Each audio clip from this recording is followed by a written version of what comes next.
والصلاة والسلام على عباده الذين اصطفى خصوصا على أفضلهم وخاتم النبيين محمد الأمين وعلى آله وصحبه أجمعين. أما بعد فقد قال الله تبارك وتعالى كما ورد في سورة التوبة: أعوذ بالله من الشيطان الرجيم بسم الله الرحمن الرحيم. يا أيها الذين آمنوا ما لكم إذا قيل لكم انفروا في سبيل الله اثاقلتم إلى الأرض أرضيتم بالحياة الدنيا من الآخرة فما متاع الحياة الدنيا في الآخرة إلا قليل إلا تنفروا يعذبكم عذابا أليما ويستبدل قوما غيركم ولا تضروه شيئا والله على كل شيء قدير إلا تنصروه فقد نصره الله إذ أخرجه الذين كفروا ثاني اثنين إذ هما في الغار إذ يقول لصاحبه لا تحزن إن الله معنا فأنزل الله سكينته عليه وأيده بجنود لم تروها وجعل كلمة الذين كفروا السفلى وكلمة الله هي العليا والله عزيز حكيم. انفروا خفافا وثقالا وجاهدوا بأموالكم وأنفسكم في سبيل الله ذلكم خير لكم إن كنتم تعلمون. لو كان عرضا قريبا وسفرا قاصدا لاتبعوك ولكن بعدت عليهم الشقة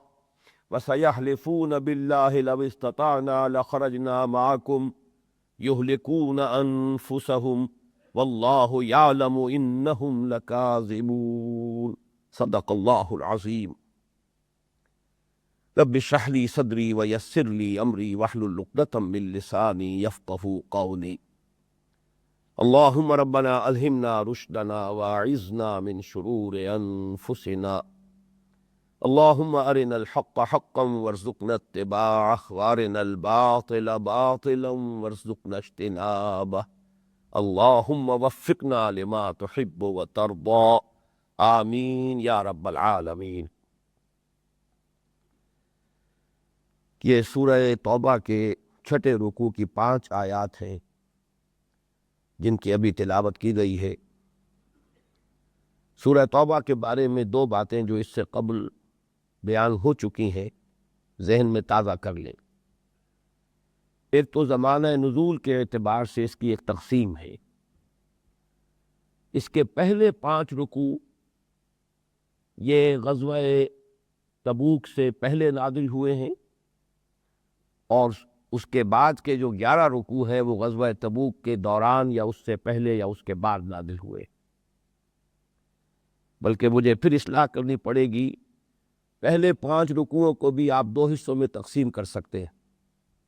2 رکوع جن کا ہم مطالعہ کر چکے ہیں جس پر ہمارا سابقہ درس مشتمل تھا، یعنی دوسرا اور تیسرا رکوع، یہ فتح مکہ سے قبل سن 8 ہجری سے بھی پہلے نازل ہوئے، گویا کہ فتح مکہ سے متصل قبل. البتہ اس کا پہلا رکوع، چوتھا رکوع، 5واں رکوع یہ 3 نازل ہوئے ہیں غزوہ تبوک کے بعد. ان کا زمانہ نزول ہے ذی قعدہ سن 9 ہجری، یعنی سن 9 ہجری کے حج سے متصل قبل. البتہ بقیہ 11 رکوعوں کی تقسیم یہ ہے کہ ان میں سے 4 رکوع جو ہے 7واں، 8واں، 6واں، 7واں، 8واں اور 9واں یہ غزوہ تبوک سے قبل اور جانے کے سفر کے دوران نازل ہوئے، اور بقیہ 7 رکوع ہیں 10ویں رکوع سے لے کر 16ویں رکوع تک. ان کا زمانہ نزول ہے یا تو غزوہ تبوک سے واپسی کے سفر کے دوران یا پھر مدینے واپس آپ کے تشریف آوری کے بعد. دوسری بات جو ذہن میں تازہ کر لینی ضروری ہے کہ نبی اکرم صلی اللہ علیہ وسلم کی جو 2 بعثتیں ہیں یہ سورہ مبارکہ ان دونوں کے ضمن میں نہایت جامع ہے. جیسے کہ پہلے عرض کیا گیا تھا، حضور 2 بعثتوں کے ساتھ مبعوث ہوئے. آپ کی ایک بعثت خاص ہے، الی اہل العرب، صحیح ترین الفاظ میں مشرکین عرب کی جانب، یہ آپ کی بعثت خصوصی تھی، جن میں اہم ترین حصہ بنی اسماعیل کا ہے، جن میں سے خود حضور صلی اللہ علیہ وسلم بھی تھے۔ هو الذی بعث فی الامیین رسولا منہم یتلو علیہم آیاتہ ویزکیہم ویعلمہم الکتاب والحکمہ۔ تو امیین کے لیے آپ کی بنیادی بعثت، خصوصی بعثت امیین کے لیے، اور خود آپ بھی انہی میں سے تھے۔ دوسری بعثت آپ کی ہے بعثت عام، بعثت عمومی، الی کافۃ الناس، پوری نوع انسانی کی طرف، اور نہ صرف یہ کہ آپ کے اپنے زمانے کی پوری نوع انسانی، بلکہ تا قیام قیامت تمام انسانوں کی طرف آپ کی بعثت عمومی۔ اب ظاہر بات ہے کہ بقیہ پوری نوع انسانی تک فرائض نبوت و رسالت کی ادائیگی کا ایک ہی طریقہ ممکن تھا، جو اللہ تعالیٰ نے اپنی حکمت بالغہ کے تحت اختیار فرمایا، اور وہ یہ کہ حضور نے اپنی بعثت خصوصی کے فرائض بنفس نفیس خود سر انجام دیے، جس کے نتیجے میں جزیرہ نمائے عرب کے لوگوں پر اتمام حجت بھی ہو گیا، جو رسالت کا بنیادی مقصد ہے۔ رسلا مبشرین و منذرین لئلا یکون للناس علی اللہ حجت بعد الرسل وکان اللہ عزیزا حکیما۔ اتمام حجت، قطع عذر، جزیرہ نمائے عرب کے انسانوں تک حضور نے اتمام حجت بنفس نفیس فرما دیا۔ اور پھر جو آپ کی بعثت کی تکمیلی شان ہے، یعنی دین کا غلبہ اور اسلام کے نظام اجتماعی کا ایک ماڈل، اس کا ایک نمونہ پیش فرما دینا، یہ بھی در حقیقت ایک دوسرا درجہ ہے اتمام حجت کا، تاکہ دین حق کی ایک عملی شکل بھی دنیا کے سامنے آ جائے، حجت قائم ہو جائے ہمیشہ ہمیشہ کے لیے کہ اللہ تعالیٰ نے جو نظام دے کر حضور کو مبعوث فرمایا تھا وہ ناقابل عمل نہیں ہے، بلکہ وہ اس دنیا میں قائم ہوا ہے، اس کا ایک نمونہ موجود ہے۔ لہذا اتمام حجت کے یہ دونوں مرحلے حضور صلی اللہ علیہ وسلم نے جزیرہ نمائے عرب کی حد تک بنفس نفیس اس کی ساری ذمہ داریوں کو پورا کیا۔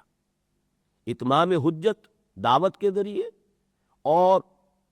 نظام دین حق کے غلبے کے ذریعے سے اس کا ایک ماڈل بھی پیش کر دیا۔ اس کے ساتھ جو امت آپ نے تیار فرمائی، اب آپ کی بعثت عمومی کے جو مقاصد ہیں اور ان کے جو فرائض ہیں ان کی تکمیل کے لیے اب یہ امت گویا کہ آلہ بنی، یہ ذریعہ بنی،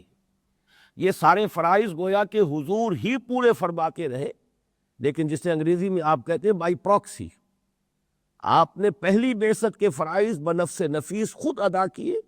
اور بعثت عمومی کے فرائض کے لیے آپ نے امت کو تیار کر دیا اور ان کے کاندھے پر اس کی ذمہ داری ڈال دی۔ یہ جو دو بعثتیں ہیں، سورہ توبہ کے پہلے 5 رکوع کا تعلق پہلی بعثت یعنی بعثت خاص کے تکمیلی مرحلے سے، اس لیے کہ 2 رکوعوں میں فتح مکہ کا تذکرہ ہے۔ فتح مکہ کے بعد ہی آپ کو معلوم ہے تاریخی اعتبار سے کہ پھر غزوہ حنین ہوا، پھر محاصرہ طائف ہوا، پھر سن 9 میں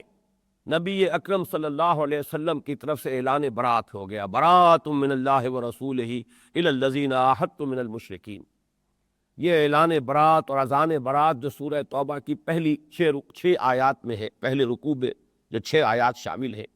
یہ سن 9 ہجری کے حج کے موقع پر اس کا اعلان کر دیا گیا۔ گویا کہ جزیرہ نمائے عرب کی حد تک تکمیل جو ہے حضور کے فرائض نبوت و رسالت کی، اس کے مضامین ہے کہ جو سورہ توبہ کے پہلے 5 رکوعوں میں زیر بحث آئے۔ اس کے بعد جو آپ کی بعثت کا دوسرا مرحلہ تھا، بعثت عمومی، اس کے ضمن میں پچھلی مرتبہ یہ بات عرض کی جا چکی ہے کہ اس کا آغاز تو آپ نے فرما دیا تھا سن 6 کے ذی قعدہ میں صلح حدیبیہ واقع ہوئی۔ اسی سال کے آخر میں آپ نے بیرون ملک عرب دعوت خطوط کی ترسیل کا سلسلہ شروع فرما دیا۔ چنانچہ ایک خط جو آپ نے لکھا ہے نجاشی کو، وہ سن 6 ہی کے اواخر میں لکھ دیا ہے۔ اس کے بعد سن 7 ہجری کے 1 محرم کو آپ نے متعدد خطوط کے ساتھ اپنے بہت سے جو سفیر کہہ لیجئے، پیغامبر، ایلچی، ان کو روانہ فرمایا۔ گویا کہ 7واں سال شروع ہوتے ہی اس کے پہلے ہی دن، چنانچہ آپ کے علم میں ہے کہ قیصر روم کی طرف حضرت دحیہ کلبی بھیجے گئے نامہ مبارک لے کر، خسرو پرویز کی جانب عبداللہ ابن حذافہ سہمی رضی اللہ تعالیٰ عنہ مبعوث کیے گئے، مقوقس شاہ مصر کی طرف حاتم ابن ابی بلتع رضی اللہ تعالیٰ عنہ کو بھیجا گیا، شاہ عمان کی طرف حضرت عمرو بن العاص رضی اللہ تعالیٰ عنہ کو بھیجا گیا۔ تو یہ جو آپ کے نامہ ہائے مبارک ہیں، یہ سن 7 کے آغاز میں گویا کہ ان کی ترسیل ہو گئی۔ ان نامہ ہائے مبارک کے ضمن میں ایک حادثہ ہوا بہت بڑا، بلکہ اس سے پہلے، ویسے کمیت کے اعتبار سے تو اس کو بڑا کہنا چاہیے، لیکن نوعیت کے اعتبار سے دوسرا جو میں بیان کروں گا وہ حادثہ زیادہ بڑا تھا۔ حضور نے ایک جماعت صحابہ کرام کی، جیسے کہ اس سے پہلے بیر معونہ کے ضمن میں واقع آ چکا ہے کہ 70 صحابہ کو جو نجد کے قبائل تھے وہ خود لے کر گئے ہیں دعوت اور تبلیغ کے لیے اور تعلیم کے لیے، لیکن پھر انہیں شہید کر دیا۔ اسی طریقے سے ایک اور وفد تھا آپ کا مبلغین کا، کہ جو مغربی ساحل جو ہے عرب کا اس کی طرف بھیجے گئے تھے، ان میں سے بھی 8 یا 10 میں سے صرف 2 حضرات بچے تھے، باقی سب کو شہید کر دیا گیا تھا۔ اسی طرح شمال کی جانب آپ نے ایک جماعت بھیجی تھی، جو عرب قبائل جو ہے شام کے سرحدی علاقوں میں آباد تھے۔ وہاں 15 حضرات کے صحابہ کی جماعت گئی، لیکن وہاں کے لوگ جو اکثر و بیشتر عیسائی تھے، انہوں نے ان سب کو شہید کر دیا۔ ان میں سے صرف ایک جو ان کے رئیس تھے اس وفد کے، کعب بن عبیر غفاری رضی اللہ تعالیٰ عنہ، وہ بچ کے آ سکے۔ تو گویا کہ اس علاقے کے لوگوں کی طرف سے بھی ایک اجتماعی پرووکیشن ہو چکی تھی۔ لیکن اس سے بھی بڑا جو معاملہ تھا کہ جو نوعیت کے اعتبار سے شدید تر تھا، وہ یہ ہے کہ حضور صلی اللہ علیہ وسلم نے بصرہ کا رئیس شرحبیل بن عمرو غسانی، یہ اصل میں غسان کا قبیلہ جو ہے عرب تھے، اور یہ تمام شام عرب، عراق عرب، یہ عرب ہی کے حصے ہیں، اگرچہ جزیرہ نما سے یہ باہر ہے، لیکن دونوں ملک جو ہیں در حقیقت عالم عرب ہی کے جزو لا ینفک ہے۔ لیکن عراق عرب پر قبضہ تھا ایرانیوں کا، اور شام عرب پر قبضہ تھا، یا یوں کہہ لیجیے استیلا تھا رومیوں کا، ہرقل کے تابع تھا۔ یہاں بھی جو لوکل حاکم تھے وہ در حقیقت ہرقل کی طرف سے نامزد، اگرچہ یہ لفظ اس زمانے میں استعمال نہیں ہوتا تھا، لیکن گویا کہ گورنرز تھے رومی سلطنت کی طرف سے۔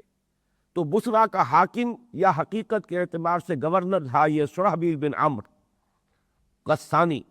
اس کی طرف حضور نے باقاعدہ اپنا ایک نامہ بر، اپنا ایک ایلچی حضرت حارث ابن عمیر ازدی رضی اللہ تعالیٰ عنہ کو اپنے نامہ مبارک کے ساتھ بھیجا۔ اس بدبخت انسان نے بڑی سخت اذیت دے کر انہیں شہید کر دیا۔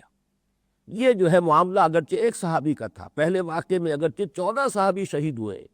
لیکن نوعیت کے اعتبار سے یہ دوسرا حادثہ جو ہے یہ شدید تر تھا، اس لیے کہ سفیر کا قتل کیا جانا در حقیقت یہ گویا کہ اعلان جنگ شمار ہوتا ہے۔ اس پر نبی اکرم صلی اللہ علیہ وسلم نے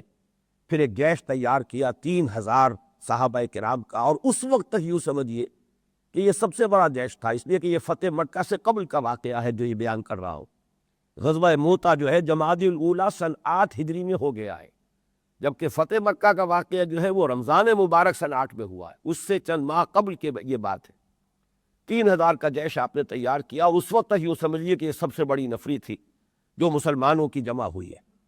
اور دن پر آپ نے حضرت زید بن حارثہ رضی اللہ تعالیٰ عنہ کو ان کا سپہ سالار مقرر کیا،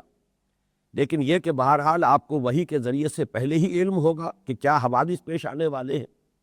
آپ نے ساتھ ہی یہ فرما دیا کہ اگر زید ابن حارثہ شہید ہو جائے تو پھر جعفر ابن ابی طالب، جو بعد میں جعفر طیار کے نام سے مشہور ہوئے ہیں، حضور کے چچا زاد بھائی، حضرت علی کے بڑے بھائی، ان کو یہ کہ اس کے بعد اگر وہ شہید ہو جائے زید ابن حارثہ تو جعفر ابن ابی طالب پھر کمان سنبھالیں، اگر وہ بھی شہید ہو جائے تو پھر حضرت عبداللہ ابن رواحہ انصاری صحابی ہیں رضی اللہ تعالیٰ عنہ، پھر وہ قیادت فرمائی۔ بہرحال یہ لشکر جب گیا ہے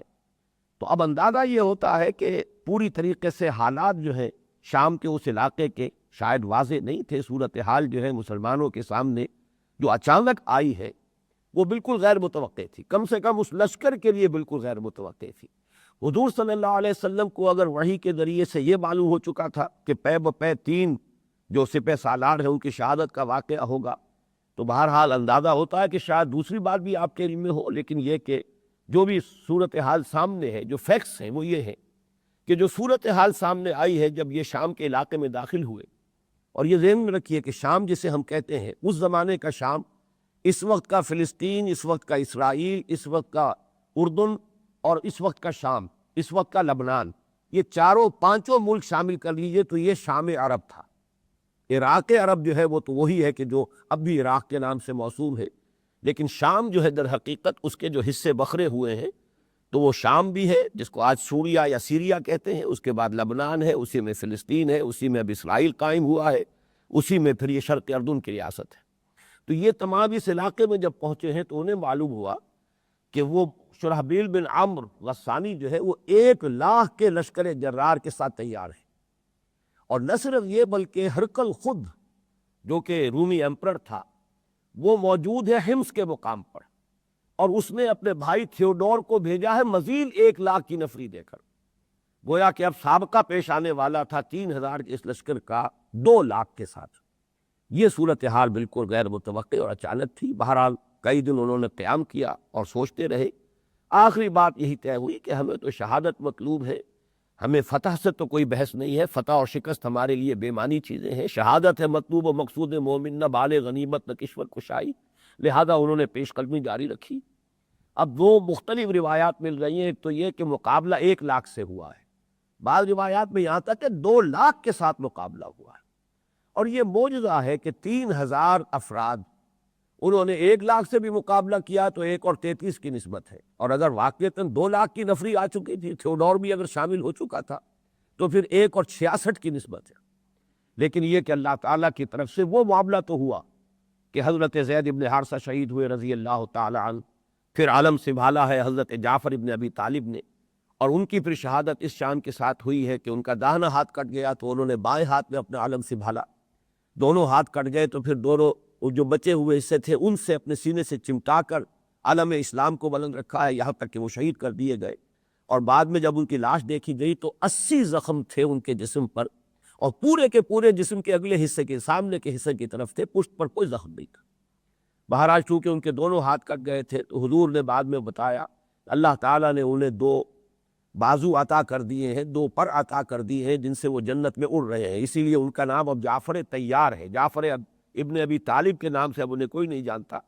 جعفر طیار یا جعفر ذوالجناحین، 2 پروں والے جعفر رضی اللہ تعالیٰ عنہ۔ اس کے بعد حضرت عبداللہ ابن رواحہ رضی اللہ تعالیٰ عنہ نے علم سنبھالا، وہ بھی شہید ہو گئے۔ اس کے بعد پھر علم جو ہے حضرت خالد ابن ولید نے سنبھالا ہے، اور یہ ان کی جنگی حکمت عملی کا شاہکار ہے کہ وہ وہاں سے اس درگاہ سے لشکر کو بچا کر لے آنے میں کامیاب ہو گئی۔ ریٹریٹ ہوئی ہے لیکن بہت آرڈرلی ریٹریٹ ہوئی ہے، بلکہ آپ نے ایک طرح سے ان کے اوپر روب قائم کیا ہے کہ پہلے دن جو جنگ ہو رہی تھی اس کے بعد پھر اگلے دن جو ہے انہوں نے جو اپنی فارمیشن ہے اسے تبدیل کر دیا، جو پیچھے کے لوگ تھے انہیں آگے لے آئے، دائیں بائیں سے بھی تبدیل کر دیا، تو دشمن نے یہ سمجھا کہ انہیں کمک حاصل ہو گئی ہے، اور پھر ایک جو روب ان کے اوپر پڑا ہے کہ یہ 3,000 ہمارے قابو میں نہیں آ رہے تھے، یہ چھوٹی سی ٹکڑی، اب اگر ان کے پاس جو ہے مزید کمک آ گئی ہے تو ان کے حوصلے اور پست ہوئے۔ بہرحال رفتہ رفتہ تدریجاً پیچھے ہٹنا شروع کیا، اور ان کو یہ گویا کہ گمان کروا دیا کہ یہ ہمارا کہیں کوئی محاصرہ کرنے کی فکر کر رہے ہیں کہ اگر ہم پیش قدمی کریں گے تو ہمیں یہ اپنے گھیرے میں لے لیں گے۔ تو 1,00,000 یا 2,00,000 کا لشکر جو ہے وہ کھڑا رہ گیا، اور حضرت خالد ابن ولید رضی اللہ تعالی عنہ لشکر کو بچا کر لے آئے۔ کل 12 صحابہ شہید ہوئے، جن میں سے 3 تو سپہ سالار ہیں۔ اندازہ یہی ہوتا ہے کہ جنگ کا جو پرانا طریق تھا کہ پہلے جو بھی اہم لوگ ہوتے تھے وہ سامنے آ کے مبارزت کرتے تھے اور مقابلہ ہوتا تھا، اس طور سے ہوا ہے، ورنہ یہ کہ حقیقتاً اگر ہجوم جو ہوتا ہے عمومی وہ اگر ہو تو 3,000 کی چھوٹی سی نفری کے اوپر 1,00,000 یا 2,00,000 کا قابو پا جانا وہ بہت ہی آسان سی بات سمجھ میں آتی ہے۔ لیکن بہرحال اس کا نتیجہ یہ نکلا کہ اس علاقے کے آس پاس کے جتنے قبائل تھے ان پر روب پڑ گیا مسلمانوں کا، حالانکہ وہ نتیجہ تو حاصل نہیں ہو سکا۔ اصل میں تو یہ لشکر بھیجا گیا تھا تاکہ سفیر کے قتل کا انتقام لیا جائے، وہ مقصد تو حاصل نہیں ہو پایا، اور یہی بہت بڑی کامیابی تھی کہ حضرت خالد ابن ولید رضی اللہ تعالی عنہ اور لشکر کو بچا کر واپس لے آئے۔ لیکن یہ کہ اس سے جو روب اس علاقے پر قائم ہوا ہے کہ یہ کس قسم کے لوگ ہیں، اتنی چھوٹی سی نفری تھی اور اتنا بڑا لشکر جو ہے وہ اس کو قابو نہیں کر سکا، اور اس سے جو ایک دبدبہ قائم ہوا ہے مسلمانوں کا، اس کے نتیجے میں گویا کہ رومی سلطنت کی چولیں ہل گئی۔ وہ جو غلبہ اور اقتدار اور دبدبہ اور سطوت رومیوں کی تھی اس علاقے میں، اس کی چونکہ چولیں ہل گئی، لہذا اس کے نتیجے میں اب ہرقل نے تیاری کی ہے بھرپور، اور اس نے لشکر جو ہے اپنا پورا جو ان کا اپنا ایک ٹرین سٹینڈنگ آرمیز کا جو معاملہ ہوتا تھا اس کے ساتھ اس نے پوری تیاری کی۔ ادھر نبی اکرم صلی اللہ علیہ وسلم کو اطلاعات آ رہی تھی پے بپے کہ ہرقل جو ہے خود گویا کہ پیش قدمی کرنے کا فیصلہ کیے ہوئے اور ارادہ کر رہا ہے، تو حضور نے پھر پری ایمپٹ کیا، اور غزوہ تبوک جو ہے در حقیقت یہ اب دوسرا مرحلہ ہے کہ جو بیرونی آپ کی بعثت ہے اس کے جو فرائض کی ادائیگی کے ضمن میں آپ نے جو قدم اٹھایا اس کے نتیجے میں یہ ٹکراؤ شروع ہو گیا، اور اسے آپ کہیں گے یہ قسمت کی ستم ظریفی سمجھیے، یا جسے آپ انگریزی میں آئرنی آف دی فیٹ کہتے ہیں، کہ رومیوں کو شکست ہوئی تھی 15 سال قبل ایرانیوں کے ہاتھوں، تو مسلمانوں نے مکے میں اسے اپنی شکست سمجھا تھا اور بہت رنج ہوا تھا اور بہت غمزدہ ہوئے تھے، اس لیے کہ رومی بہرحال حضرت عیسیٰ کے نام لیوا تھے، اور ایرانی جو ہے وہ آتش پرست تھے، وہ خالص مشرک تھے، اور یہ بہرحال اللہ کے ایک نبی کے ماننے والے کتاب کے حامل تھے۔ اس حوالے سے وہ جو سورہ روم کی ابتدائی آیات ہے، الف لام میم غلبت الروم فی ادنی الارض وهم من بعد غلبهم سیغلبون فی بضع سنین، وہ اس کو ذہن میں لے آئیے کہ اس وقت مسلمانوں نے رومیوں کی شکست کو اپنی شکست سمجھا، اور انہیں اللہ نے پیشن گوئی کے طور پر خوشخبری دی کہ چند ہی سالوں میں، اور بضع کے لفظ کا چونکہ اطلاق ہوتا ہے کم سے زیادہ 9 پر، 10 سے کم پر،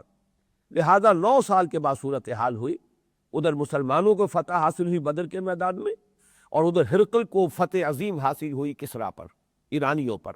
اور اس سے پھر مسلمانوں کو خوشی ہوئی، دوہری خوشی ہوئی، ایک یوم الفرقان کی یعنی بدر کی فتح کی خوشی جو انہیں حاصل ہوئی براہ راست، اور ایک یہ کہ وہ مجوسی ایرانی آتش پرست جو ہے انہیں شکست ہو گئی ہے اہل کتاب عیسائیوں کے ہاتھ۔ تو صورتحال تو یہ چلی آ رہی تھی، لیکن اب اس کے بعد دیکھیے کہ یہ ہے ستم ظریفی کہ 6 برس کے بعد اب حضور صلی اللہ علیہ وسلم کا ٹکراؤ جو ہوا ہے بیرون جزیرہ نمائے عرب، تو وہ انہی رومیوں سے ہوا ہے۔ یہ اللہ تعالیٰ کی طرف سے اس کی حکمت ہے، اس کے فیصلے ہیں۔ حالانکہ واقعہ یہ ہے کہ جب دعوتی خطوط آپ کے پہنچے، آپ کو معلوم ہے کہ جو رومی جو سلطنت تھی، ہرقل اس کا جو ایمپرر تھا ہیرکلیس، اس نے حضور کو پہچان لیا تھا، اور اس نے جو بھی نامہ بر تھے حضرت دہیہ کلبی ان کا اعزاز بھی کیا، عزت بھی کی، اور کوشش یہ کی تھی کہ وہ ایمان لے آئے، بشرطے کہ اس کی قوم بھی ساتھ ہی ایمان لے آئے، تاکہ جیسے کہ اس سے پہلے کبھی ہوا تھا ایمپرر کانسٹنٹائن قسطنطین نے جب عیسائیت اختیار کی تھی تو پوری مملکت عیسائی ہو گئی تھی، تو نتیجہ یہ نکلا تھا کہ وہ نظام جو تھا وہ قائم رہا۔ لیکن اب اگر ایک شخص بادشاہ ایمان لے آتا اور پوری قوم ایمان نہ لاتی تو گویا کہ اقتدار جو اس کے پاس تھا وہ اس کے ہاتھ سے جاتا رہتا۔ یہ بیڑی تھی جو اس کے پاؤں میں پڑی رہ گئی، ورنہ اس نے پہچان لیا تھا حضور کو صلی اللہ علیہ وسلم۔ اسی طرح مقوقس شاہ مصر، اس نے بھی حضور کے الچی کا اکرام کیا، اعزاز کیا، پھر ایک جو ہے ہدیے بھیجے ہیں آپ کی خدمت میں، اگرچہ ایمان تو نہیں لایا۔ تیسری عیسائی مملکت جو تھی وہ حبشہ کی تھی، نجاشی تو پہلے ایمان لا چکے تھے۔ اس حوالے سے عیسائیوں کے ساتھ اب تک جو معاملہ رہا تھا وہ بہت بہتر رہا تھا۔ اصل تصادم اہل کتاب میں سے جو اب تک رہا تھا وہ یہود کے ساتھ رہا تھا۔ تینوں قبیلے جو تھے کہ جو مدینے میں آباد تھے ان کے ساتھ تصادم ہوا، یا پھر خیبر کے یہودیوں کے خلاف جو ہے حضور نے فوج کشی فرمائی اور خیبر کو فتح فرمایا۔ لیکن عیسائیوں کا معاملہ اس اعتبار سے بہتر رہا تھا۔ تاہم یہ اللہ تعالیٰ کی حکمت اور اس کی مشیت ہے کہ بیرون ملک عرب مسلح تصادم کا آغاز جو ہے اسی عیسائی مملکت سے، رومی سلطنت سے ہوا ہے۔ بہرحال اس کے بعد جب حضور صلی اللہ علیہ وسلم کو یہ اطلاع ملی کہ اب قیصر جو ہے وہ بڑی تیاری کے ساتھ حملہ آور ہونے کی سوچ رہا ہے، اس لیے کہ اس کا جو رعب ختم ہو گیا اس پورے علاقے سے، تو بہرحال اسے اندازہ تھا کہ اس کا مطلب یہ ہے کہ ہماری سلطنت کی چولیں ڈھیلی ہو جائیں گی، تو دوبارہ اپنے اس رعب اور دبدبے کو قائم کرنے کے لیے وہ کوئی فوج کشی کرنے کے بارے میں اہتمام کر رہا ہے۔ اس درجے اندیشہ رہتا تھا مدینہ منورہ میں کہ کبھی ذرا سا بھی کوئی اگر کسی طرف سے کوئی اونچی آواز آتی تھی تو مسلمان سوچتے تھے کہ شاید رومی حملہ آور ہو گئے۔ جب حضور صلی اللہ علیہ وسلم نے اپنی ازواج مطہرات سے ایلا فرمایا ہے تو اس واقعے کی خبر دینے جو صحابی آئے ہیں حضرت عمر رضی اللہ تعالیٰ عنہ کو، تو انہوں نے زور زور سے دروازہ پیٹا حضرت عمر کا، تو حضرت عمر گھبرا کر باہر نکلے، کیا ہوا ہے، کیا معاملہ ہے، کیا غسانی چڑھا ہے، کیا رومیوں نے حملہ کر دیا، کیا واقعہ وہ خطرہ جو ہمیں محسوس ہو رہا تھا وہ واقعے کی صورت اختیار کر گیا؟ تو انہوں نے بتایا کہ نہیں، یہ نہیں، اس سے بھی بڑا واقعہ ہو گیا کہ حضور نے اپنی ازواج کو، تمام کے تمام ازواج کو طلاق دے دی۔ ایلا جو ہے وہ ایک نوعیت کی گویا کہ پہلی طلاق کی حیثیت رکھنے والی شے ہے، اس میں رجوع نہ کیا جائے تو پھر یہ کہ خاص مدت کے بعد طلاق واقع ہو جاتی۔ تو یہ صرف واقعہ اس لیے میں نے بتایا کہ ہر وقت اندیشہ رہتا تھا۔ بہرحال حضور صلی اللہ علیہ وسلم نے اب جس کو میں نے لفظ پہلے استعمال کیا، پری ایمپٹ کیا، کہ بجائے اس کے کہ رومیوں کی طرف سے پیش قدمی ہو، حضور نے اب اعلان عام کیا۔ آپ کی حیات طیبہ کا یہ آخری جنگی سفر ہے جو آپ نے کیا ہے، غزوہ تبوک، اور یہ واحد اور پہلا سفر ہے جس میں عام لام بندی کا اعلان کیا گیا کہ ہر مسلمان پر، ہر صاحب ایمان پر فرض ہے کہ وہ نکلے، الا یہ کہ کسی کو عذر جو ہے وہ درپیش ہو، کوئی عذر لاحق ہو تو وہ بات دوسری ہے، وہ اجازت حاصل کرے، ورنہ ہر مسلمان پر فرض ہے کہ وہ نکلے۔ اور صاف صاف اعلان بھی کیا، ورنہ اس سے پہلے آپ جنگی حکمت عملی کے تحت اپنے جو ارادے تھے انہیں آپ اخفاء میں رکھتے تھے۔ جانا اگر ایک طرف ہے تو اس لیے کہ دشمن کو اس سے پہلے معلوم نہ ہو جائے کہ کیا ارادے ہیں، تو حضور کوشش کرتے تھے، توریہ فرماتے تھے کہ جانا اگر مشرق کی طرف ہے تو وہ ایسے اقدامات کرتے تھے کہ دشمن اس مغالطے میں رہے کہ آپ مغرب کی طرف جا رہے ہیں۔ یہ تمام کام جو ہے اس مرتبہ نہیں ہوئے، صاف اعلان ہم کیا ہم شام کی طرف جا رہے ہیں، سلطنت روما کے ساتھ اب ہمارا ٹکراؤ ہے، ہر صاحب ایمان کے لیے چلنا فرض ہے، الا یہ کہ کوئی صاحب عذر ہے تو وہ اپنا عذر پیش کرے اور اجازت حاصل کرے۔ اس وقت جو ہے مسلمانوں کے لیے ایک نہایت شدید ابتلاء اور امتحان اور آزمائش کی کیفیت پیدا ہو گئی۔ یوں سمجھیے جو ہم تفصیل سے پڑھ چکے ہیں غزوہ احزاب کے ضمن میں، کہ جس قسم کا شدید امتحان مسلمانوں کا غزوہ احزاب میں لیا گیا، بالکل اسی نوعیت کا، اس سے کہیں زیادہ بڑے پیمانے پر، نوعیت وہی ہے، یعنی کیفیت وہی ہے، کمیت اس سے کہیں بڑھ کر ہے۔ یہ آزمائش کا مرحلہ مسلمانوں کے لیے آ گیا۔ اور یہ بھی نوٹ کر لیجئے کہ اصل میں یہ آزمائش اب کن کی تھی؟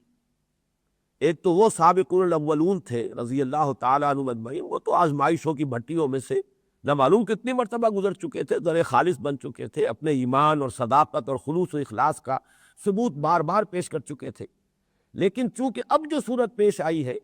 وہ یہ ہے کہ صلح حدیبیہ کے بعد بھی کثیر تعداد میں لوگ ایمان لائے، پھر فتح مکہ بھی اب ہو چکا ہے، اس لیے کہ غزوہ موطا فتح مکہ سے قبل ہے، لیکن یہ جو آپ رجب سن 9 ہجری میں جب سفر آپ کر رہے ہیں تبوک کی طرف، تو یہ تو فتح مکہ کے بعد کا معاملہ ہے۔ تقریباً یوں سمجھیے کہ 1 سال سے چند مہینے کم ہو چکے ہیں فتح مکہ کے بعد۔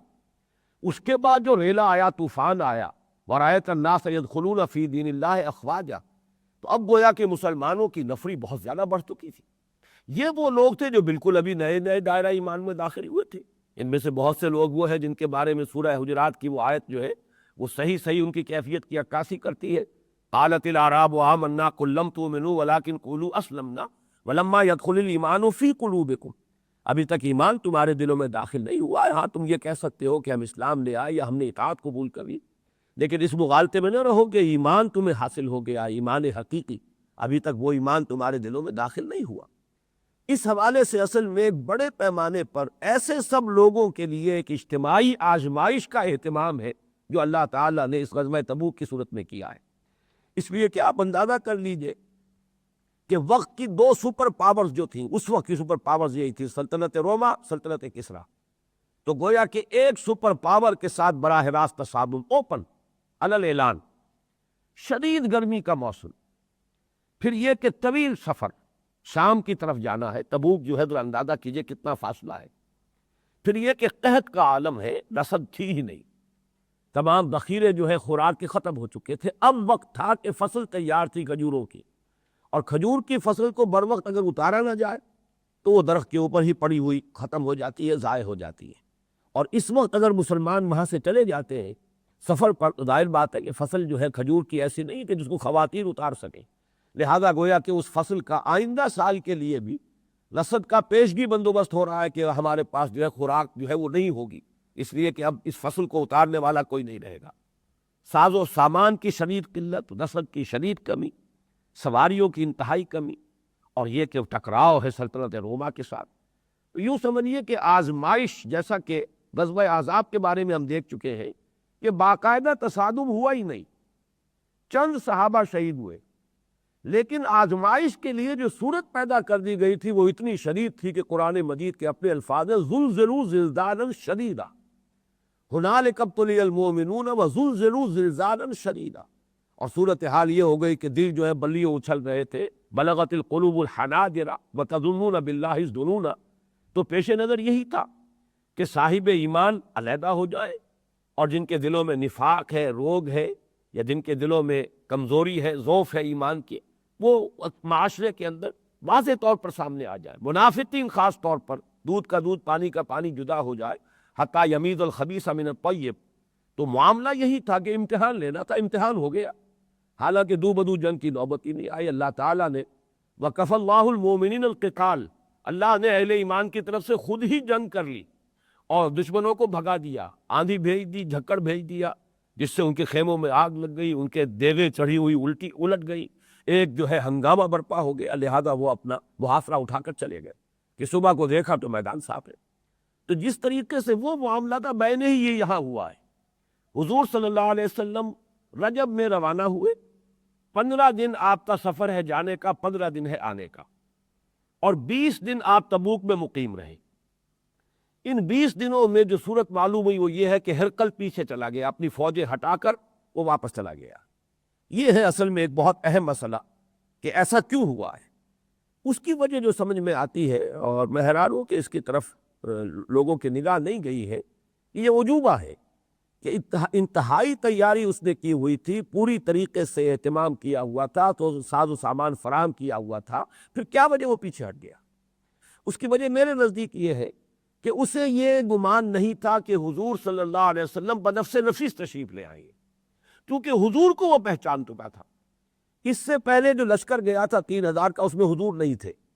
اس میں جیسا کہ میں بتا چکا ہوں، اس میں تو زید ابن حارثہ، حضرت جعفر ابن ابی طالب، حضرت عبداللہ ابن رواحہ اور 3000 مسلمان اور تھے، حضرت خالد بن ولید سمیت۔ حضور خود نہیں تھے۔ اسے یہ گمان نہیں تھا کہ اب حضور صلی اللہ علیہ وسلم خود پیش قدمی کر لیں، اس لیے کہ یہ بات یقین کے درجے میں ہے کہ وہ حضور کو پہچان چکا تھا کہ اللہ کے نبی ہے، رسول ہے، اور نبی آخر الزمان جن کی خبریں ہمارے ہاں موجود ہے وہ یہی۔ چنانچہ کہا بھی تھا اس نے دہیہ کلبی سے رضی اللہ تعالیٰ عنہ کہ جو کچھ تم کہہ رہے ہو اگر یہ صحیح ہے تو پھر جن کا یہ خط ہے ان کی حکومت یہاں تک پہنچے گی جہاں میرے قدم رکھے ہوئے، اور اس پر جو بڑا طوفان جو ہے اس کے دربار میں اٹھا تھا۔ جو بطریق موجود تھے، پیٹری آرکس وہاں پہ، جو ان کے مذہبی رہنما تھے اور بڑے بڑے سپہ سالار تھے، انہوں نے جب دیکھا کہ ہمارا شہنشاہ جو ہے وہ تو شاید اپنا دین چھوڑ دے گا، تو ان کے جو ہے نتنوں سے بڑی شو شو کی آوازیں نکلنی شروع ہوئی۔ تو بس وہی اقتدار اور وہی جو دنیا کے اندر جو غلبہ ہے اپنا ذاتی، وہ ہے کہ جو پاؤں میں بیڑی بن کر پڑ گیا، ورنہ اس نے پہچان لیا تھا حضور کو صلی اللہ علیہ وسلم۔ اب وہ چونکہ جانتا تھا کہ یہ اللہ کے نبی ہے، لہذا اسے معلوم تھا کہ ان کے ساتھ مقابلہ، ظاہر بات ہے کہ اس کا نتیجہ جو نکلے گا، وہ چونکہ عالم انسان تھا، جانتا تھا، تورات کا عالم تھا، لہذا اس نے جو ہے وہ پسپائی اختیار کرنے میں عافیت سمجھی۔ حضور نے بھی صلی اللہ علیہ وسلم پھر آگے پیش قدمی نہیں کی۔ تبوک کے مقام پر آپ 20 دن وہاں مقیم رہے، چنانچہ آس پاس کی بڑی بڑی بستیاں، ایلا، دومت الجندل، اس کے رئیس آئے، انہوں نے معاہدے کر لیے، حضور کی یعنی تابع داری اختیار کر لی اور خراج اور جزیہ دینا منظور کر لیا۔ تو بہرحال اس پورے علاقے پر دوبارہ مسلمانوں کا جو دبدبہ تھا اس کو پورے طور سے حضور نے ری اسٹیبلش کیا، اور پھر آپ وہاں سے واپس تشریف لے آئے۔ اسی کے دوران یہ بھی ہوا، ظاہر بات ہے کہ یہ صورتحال ایسی تھی، جیش الاسرہ اس کو کہتے ہیں، سخت تنگی اور سخت جو ہے رسد کی کمی، فاقوں کا عالم، شدید گرمی کا موسم، تو اس میں ظاہر بات ہے کہ منافقین کا نفاق جو ہے وہ کھل کر سامنے آ گیا۔ بہت سے لوگ ان میں سے وہ تھے جو جھوٹے بہانے بنا کر، جھوٹی قسمیں کھا کر پہلے ہی انہوں نے معذرتیں پیش کی، اور وہ اپنے آپ کو رخصت اپنے لیے حاصل کر کے رہ گئے اور مدینے سے چلے ہی نہیں۔ جو ان کے کچھ ساتھ گئے بھی مجبوراً، ان کا بھی جو نفاق ہے، ان کی کمزوری بھی کھل کر سامنے آ گئی۔ کچھ لوگ وہ بھی تھے کہ بغیر عذر پیش کیے ہوئے، اجازت لیے ہوئے رہ گئے۔ 3 صحابہ جو صادق الایمان تھے، ان سے بھی وقتی طور پر ضعف ایمان کا اظہار ہوا، انہوں نے بھی غلطی کی اور بغیر کسی عذر کے اور بغیر اجازت لیے ہوئے وہ بھی رہ گئے۔ ان کا ایک طویل معاملہ ہے، بہت طویل قصہ ہے کہ جو احادیث میں آیا ہے اور بہت ہی سبق آموز ہے۔ بہرحال اس وقت کا ایک معاملہ جو ہے وہ میں صرف چاہتا ہوں کہ آپ کو بتا دوں کہ جب یہ بالکل گویا کہ چھانٹی ہو رہی تھی، حتیٰ یمیز الخبیث من الطیب، تو جب حضور صلی اللہ علیہ وسلم کہیں راستے میں پڑاؤ سفر کے دوران کہیں مقیم ہوتے تھے، یا جب 20 دن آپ تبوک میں مقیم رہے، تو پھر کچھ گفتگویں ہوتی تھی۔ بعض حضرات کی طرف سے تذکرہ ہوتا تھا کہ فلاں ہمارے جو ساتھی تھے وہ تو ہمارے گمان کے مطابق سچے مومن تھے، مومن صادق تھے، کیا ہوا وہ کیوں ساتھ نہیں آئے؟ یعنی ان کے بارے میں اب شکوک و شبہات جو ہے وہ ذہنوں کے اندر پروان چڑھنے لگے کہ شاید وہ بھی منافقین میں سے تھے کہ جو ساتھ نہیں آئے۔ تو اس پر ایک قول جو حضور کا ہے وہ بہت ہی سبق آموز ہے اور یاد رکھنے کے قابل ہے، اس لیے کہ دینی تحریکوں میں یہ مرحلے پیش آتے ہیں، اس طرح کی صورتحال جو ہے سامنے آتی ہے، اس کے لیے ایک ابدی رہنمائی ہے حضور کے اس قول مبارک میں۔ داؤ چھوڑو اس کے تذکرے کو، بات مت کرو۔ فَإِن يَكُ فِيهِ خَيْرٌ فَسَيُلْحِقُهُ اللَّهُ بِكُمْ، اگر ان میں کوئی خیر ہے تو اللہ انہیں تمہارے ساتھ ملا دے گا، وہ آ جائیں گے، شامل ہو جائیں گے۔ غلطی ہوئی ہے تو عذر کریں گے، استغفار کریں گے، معافی مانگ لیں گے۔ بہرحال اگر ان میں خیر ہے تو اللہ تعالیٰ انہیں تمہارے ساتھ شامل کر دے گا، دوبارہ لا کر تمہارے ساتھ ملا دے گا۔ وہیں یکو غیر ذالک، اور اگر خیر نہیں ہے، اگر شر ہے، اگر نفاق ہے، اگر روگ ہے دل میں، فقد اراحکم اللہ منہ، تو تم خوشی مناؤ اور اللہ کا شکر ادا کرو کہ اللہ نے تمہیں اس سے راحت بخشی، یعنی اس کی ایذا رسانی سے تمہیں بچا لیا۔ اگر وہ ساتھ آیا ہوتا، اگر اس میں شر تھا، اگر ساتھ آتا تو کوئی نہ کوئی فتنہ اٹھاتا، تو اللہ نے تمہیں ان کے فتنوں سے بچا لیا، ان کی مضرت سے نجات دلا دی۔ تو یہ ایک اصول کی حیثیت سامنے رہنا چاہیے کہ اپنے کسی بھی ساتھی کے بارے میں اگر کبھی کوئی ایسا سامنے طرز عمل آئے ان کی طرف سے، تو یہی ہمارا ایک معاملہ ہونا چاہیے کہ ہمیں کیا معلوم کس کا کیا عذر ہے، کس کی کیا مجبوری ہے، کس کے لیے کیسی شدید امتحان کی کیفیت ہو گئی ہے۔ اللہ تعالیٰ انہیں اگر کوئی خطا ہوئی ہے تو توبہ کی توفیق عطا فرمائے، اصلاح کی توفیق عطا فرمائے۔ تو یہ الفاظ بہت اہم ہیں۔ دعوہ فَإِن يَكُ فِيهِ خَيْرٌ فَسَيُلْحِقُهُ اللَّهُ بِكُمْ وَإِن يَكُ غَيْرُ ذَلِكَ فَقَدْ أَرَاحَكُمُ اللَّهُ مِنْهُ۔ بہرحال حاصل یہی ہے اس غزوہ تبوک کا کہ اس میں مسلمانوں کی ایک بہت یوں سمجھیے کہ شدید آزمائش کی چھلنی میں سے گزار کر اور واضح کر دیا گیا کہ کون مسلمانوں کے جماعت میں منافقین کی حیثیت سے شریک ہے۔ اب اس کے بعد آئیے ہمیں 2 رکوعوں کا مطالعہ کرنا ہے۔ اب اس نشست میں تو چند آیات ہی ہم پڑھ سکیں گے انشاءاللہ، اگلی نشست میں جو ہے ان 2 رکوعوں کا، اس لیے کہ صرف یہ پس منظر یہ سامنے ہو، اور یہ کہ اصل جو تھی وہ آزمائش اور امتحان، اس کی چھلنی میں سے گزارنا مقصود تھا۔ ساری صورتحال، اس کی ساری سختی، بالفعل کچھ بھی نہیں ہوا، جنگ ہوئی ہی نہیں، کوئی جانی نقصان ہوا ہی نہیں، مٹ بھیڑ کی صورت ہی پیدا نہیں ہوئی، لیکن آزمائش، ابتلا اور امتحان کی جو شدت تھی،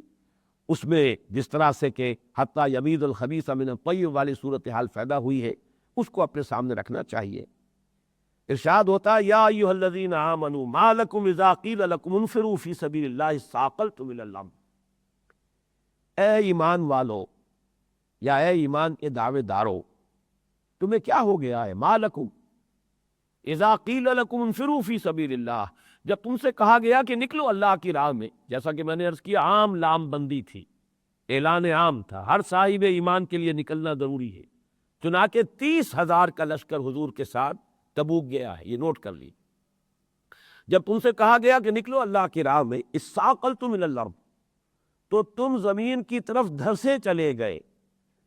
تساقلا اور اساقلا، ایک شخص بوجھل سا ہو کر اور ایسے ہو جائے جیسے ہم کہتے ہیں کہ میرے پاؤں من بھر کر ہو گئے، چلنا دوبر ہو گیا، تو معلوم ہوتا ہے ایک اعصابی ایسی کیفیت ہے کہ انسان کو ایسا بوجھ محسوس ہو کہ اب نہ اٹھا جا رہا ہے نہ چلا جا رہا ہے، تو تم زمین میں دھستے چلے گئے۔ ارضیتم بالحیات الدنیا من الآخرہ، کیا تم آخرت کے مقابلے میں دنیا کی زندگی پر راضی ہو گئے ہو؟ کیا تم نے اپنا چوائس کر لیا ہے کہ بجائے آخرت کے تمہیں دنیا مقصود ہے اور مطلوب ہے، دنیا چاہیے؟ حیات دنیاوی چند روزہ یہ تمہارے نزدیک زیادہ محبوب ہو گئی ہے آخرت کی ابدی زندگی کے مقابلے میں؟ اب دیکھیں یہ انداز جو ہے یہ بڑا سرچنگ قسم کا ہے، یہ سرچنگ کوسچنز ہے۔ ارضیتم بالحیات الدنیا من الآخرہ، یہ الفاظ ایسے ہیں کہ جو ہر شخص کو اپنے گریبان میں جھانکنے پر آمادہ کرتے ہیں کہ ذرا دیکھیں، اس لیے کہ باہر ہر درجے کے لوگ ہوتے ہیں، ایسے بھی ہوتے ہیں جنہیں وقتی طور پر کوئی ذوف لاحق ہو گیا ورنہ مومن صادق ہے، ایسے بھی ہے کہ جن کے اندر نفاق ہے۔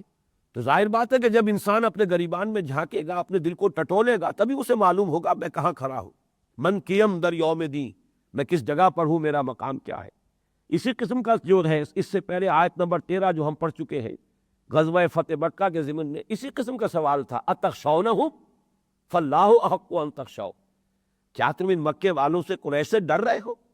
کیوں تم اقدام کرنے میں پس و پیش سے کام لے رہے ہو؟ اتخشونہم، کیا تم ان سے ڈرتے ہو؟ فاللہ احق ان تخشوا، تو اللہ زیادہ حقدار ہے اس کا کہ اس سے ڈرو۔ بالکل وہی انداز ہے، اسلوب وہی، ارضیتم بالحیات الدنیا من الآخرہ۔ اور یہ سوال ہر بندہ مومن کو ہر وقت اپنے سے کرنا چاہیے، اس لیے کہ اصل فیصلہ کن بات یہی ہے انسان کے طرز عمل میں، مقصود دنیا ہے یا آخرت، ان میں سے کس کو آپ ترجیح دے رہے ہیں؟ ایثار کا لفظ آیا ہے بل تؤثرون الحیات الدنیا والآخرۃ خیر وابقیٰ۔ تمہارے سارے امراض کا اصل سبب یہ ہے، جو دینی امراض ہے تمہارے روحانی امراض، ان کا سب کا سبب کیا ہے؟ بل تؤثرون الحیات الدنیا، تم دنیا کی زندگی کو ترجیح دیتے ہو، والآخرۃ خیر وابقیٰ، حالانکہ آخرت بہتر بھی ہے، باقی رہنے والی ہی۔ تو اس کا تو ہر شخص کو ہر وقت اپنا جو ہے خود محاسبہ کرتے رہنا چاہیے کہ میرا اصل مقصود دنیا ہے یا آخرت۔ اور رضیتم بالحیات الدنیا من الآخرہ فما متاع الحیات الدنیا فی الآخرۃ الا قلیل۔ تو جان لو کہ دنیا کی زندگی کا یہ ساز و سامان، یہاں جو حرف جار آیا فی، اس کا مفہوم ہے مقابلے میں، فی الآخرت، آخرت کے مقابلے میں یہ دنیا کی زندگی کا ساز و سامان، یہاں کا عیش و آرام جو کچھ ہے، الا قلیل، بہت ہی کم ہے، نہ ہونے کے برابر۔ اس کو ذہن میں رکھیے کہ انگریزی میں اے لٹل اور دی لٹل میں جو فرق ہے، عربی زبان میں قلیل دونوں کے مفہوم میں آتا ہے، یہاں پہ دی لٹل انگریزی میں کہتے ہیں نہ ہونے کے برابر۔ اے لٹل یہ کہ کچھ ہو، تھوڑا سا ہو،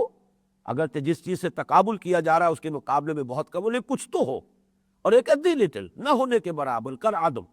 تو یہاں وہ مفہوم یہ دے رہا ہے، فما متاع الحیات الدنیا فی الآخرۃ الا قلیل الا تنفروا يعذبکم عذابا الیما۔ الا، یہ معلوم ہوگا کہ در حقیقت یہ ان اور لا، ان سے جمع ہو کر بنا، ان لا تنفروا، اگر تم نہیں نکلو گے تو الا تنفروا، اگر تم نہیں نکلو گے اللہ کی راہ میں، يعذبکم عذابا الیما، اللہ تمہیں دردناک عذاب دے گا، تمہیں دردناک سزا کا مزہ چکھائے گا، وَيَسْتَبْدِلْ قَوْمًا غَيْرَكُمْ، اور تمہیں ہٹا کر کسی اور قوم کو لے آئے گا۔ یہ تو اللہ تعالیٰ کی طرف سے ابدی مشن ہے، تا قیام قیامت رسول کی امت کی حیثیت سے تمہارے حوالے کچھ ذمہ داریاں کی جا رہی، اگر ان ذمہ داریوں کو ادا نہیں کرو گے تمہیں ہٹائے گا اللہ۔ لیکن بہرحال رسالت محمدی صلی اللہ علیہ وسلم کی بعثت عمومی جو ہے، بعثت عامہ جو ہے، اس کے فرائض کو ادا کرنے کے لیے کوئی نہ کوئی امت درکار ہے، تو اللہ تعالیٰ تمہیں ہٹائے گا، کسی اور قوم کو لے آئے گا۔ اور یہ ذہن میں رکھیے، جب ہم نے سب سے پہلا درس جو تھا اذن قتال سے حکم قتال تک والے میں سورہ محمد صلی اللہ علیہ وسلم والی کچھ آیات کا مطالعہ کیا تھا، تو سورہ محمد کے بھی آخر میں یہ الفاظ آئے ہیں، ان تتولوا یستبدل قوما غیرکم، اگر تم پیٹھ دکھاؤ گے، روگردانی کرو گے، تو تمہیں ہٹا کر اللہ کسی اور قوم کو لے آئے گا۔ یہاں پر بھی وہی الفاظ آئے، یوں سمجھیے کہ قتال کے مرحلے کے آغاز میں بھی وہ لفظ آئے، اور قتال کے مرحلے کے اختتام پر بھی الفاظ آ رہے ہیں، وَيَسْتَبْدِلْ قَوْمًا غَيْرَكُمْ، تمہیں ہٹا کر کسی اور قوم کو لے آئے گا، وَلَا تَضُرُّوهُ شَيْئًا، اور تم اسے کوئی ضرر نہ پہنچا سکو گے، اللہ کا کچھ نہ بگاڑ سکو گے۔ وَاللَّهُ عَلَىٰ كُلِّ شَيْءٍ قَدِيرٌ، اور اللہ ہر چیز پر قادر ہے۔ إِلَّا تَنْصُرُوهُ فَقَدْ نَصَرَهُ اللَّهُ إِذْ أَخْرَجَهُ الَّذِينَ كَفَرُوا ثَانِيَ اثْنَيْنِ إِذْ هُمَا فِي الْغَارِ، اگر تم آج ہمارے نبی، ہمارے رسول کی مدد نہیں کرو گے صلی اللہ علیہ وسلم، تو کوئی پرواہ نہیں، یہاں گویا کہ محذوف ہے، اگر تم نہیں کرو گے تو یہ نہ سمجھو کہ یہ تمہاری مدد کے بغیر یہ مشن جو ہے پایہ تکمیل کو پہنچے گا، نہیں، ہماری مدد شامل حال ہے، ہر وقت ہماری مدد جو ہے وہ ان کے ساتھ موجود ہے، اور اس کی ایک مثال دے دی، الا تنصروہ، اگر تم اس کی مدد نہیں کرو گے تو گویا یہاں محذوف الفاظ ہیں، تو کوئی پرواہ نہیں، فقد نصرہ اللہ، اللہ نے تو ان کی مدد کی تھی، اس اخرجہ الذین کفروا ثانی اثنین اذ ہما فی الغار، جبکہ انہیں نکلنے پر مجبور کر دیا تھا، مراد ہجرت کی طرف اشارہ ہو رہا ہے مکے سے کافروں نے، اور وہ دونوں تھے غار میں، ثانی اثنین، دو میں کے دوسرے تھے محمد صلی اللہ علیہ وسلم۔ یہ بہت بڑا فضیلت کا مقام ہے حضرت ابوبکر صدیق کے لیے رضی اللہ تعالی عنہ۔ تو یہاں ثانی اسلام و غار و بدر و قبر، علامہ اقبال نے بھی حضرت ابوبکر صدیق کی شان میں یہ بہت عمدہ مصرع کہا ہے، ثانی اسلام و غار و بدر و قبر۔ حضور صلی اللہ علیہ وسلم کی دعوت پر سب سے پہلے ایمان لانے والے حضرت ابوبکر ہیں، تو ثانی اسلام ہو گئے۔ پھر غار ثور میں دو ہی تھے، حضور تھے اور آپ کے ساتھ ابوبکر تھے، تو آپ گویا تھے اس وقت کے ساتھی ہیں۔ پھر بدر میں وہ جو ایک جھوپڑی بنا دی گئی تھی ایک شب پہلے، جہاں آپ نے طویل ترین سجدہ کیا اور دعا مانگی ہے، وہاں بھی حضرت ابوبکر تھے جو تلوار ہاتھ میں لیے ہوئے پہرا دے رہے تھے۔ اور پھر قبر میں بھی تدفین کے لیے بھی حضرت عائشہ کے حجرے میں حضور صلی اللہ علیہ وسلم کے بعد حضرت ابوبکر کی تدفین ہوئی۔ تو ثانی اسلام و غار و بدر و قبر، الا تنصروه فقد نصره الله اذ اخرجه الذين كفروا ثاني اثنين اذ هما في الغار اذ يقول لصاحبه لا تحزن ان الله معنا۔ وقت ختم ہو چکا ہے، اس لیے اس سلسلے کو ہم اگلی نشست میں جاری رکھیں گے۔ بارک اللہ لی ولکم فی القرآن العظیم ونفعنی وإیاکم بالآیات والذکر الحکیم۔